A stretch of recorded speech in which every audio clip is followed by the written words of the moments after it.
قصص الانبیاء کی سیریز میں آج ہم بیان کرنے والے ہیں حضرت اسماعیل علیہ السلام کا قصہ۔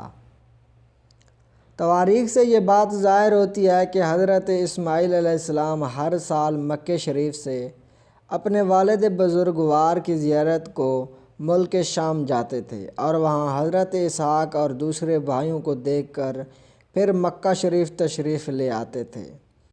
اور حضرت اسماعیل علیہ السلام کی بیوی مکے کے شریفوں میں سے تھی اور ان سے 12 بیٹے تولد ہوئے۔ ایک روز اچانک اللہ تعالیٰ کی طرف سے ارشاد ہوا کہ اے اسماعیل، اب مغرب کی زمین میں جاؤ اور وہاں کے بت پرستوں کو اللہ تعالیٰ کی طرف بلاؤ اور دعوت حق دو۔ چنانچہ یہ حکم خداوندی پاتے ہی فوراً وہاں گئے اور تقریباً 50 برس تک اللہ تعالیٰ کی مخلوق کو ہدایت کی، یہاں تک کہ تمام بت پرست مومن ہو گئے، جیسے ارشاد باری تعالیٰ ہے جس کا ترجمہ کچھ یوں ہے: اور یاد کر کتاب میں اسماعیل علیہ السلام کو کہ وہ اپنے وعدے میں سچا تھا اور اپنے رب کے پاس پسندیدہ۔ یعنی حضرت اسماعیل علیہ السلام نے ایک شخص سے وعدہ کیا تھا کہ جب تک تو واپس نہ آئے گا میں اسی جگہ پر ٹھہرا رہوں گا، اور وہ شخص تقریباً 1 سال تک نہ آیا۔ حضرت اسماعیل علیہ السلام 1 برس تک اسی جگہ پر اس کے منتظر رہے، اسی لیے اللہ تعالیٰ نے ان کو صادق الوعد کہا۔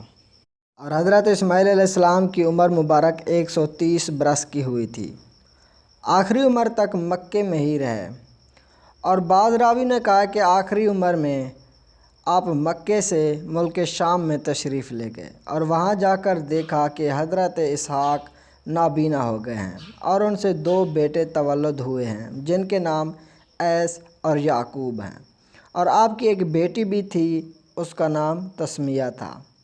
حضرت عیس کے ساتھ اس کا بیاہ کر دیا تھا اور حضرت اسحاق کو وصیت کر کے پھر مکے میں تشریف لے گئے اور اس واقعے کے 1 برس بعد انتقال فرمایا اور حضرت ہاجرہ کے پہلو میں دفن کیے گئے۔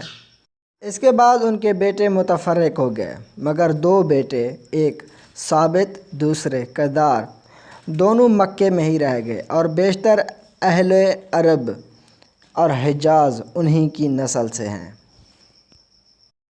آج کی ویڈیو بس شارٹ سی ویڈیو تھی، اگر پسند آئی ہے تو اسے لائک کیجیے گا، اگر کوئی غلطی کوتاہی نظر آئی ہو تو کمنٹ کر کے ضرور بتائیے گا۔ ملتے ہیں اگلی ایک ویڈیو میں، تب تک اللہ حافظ۔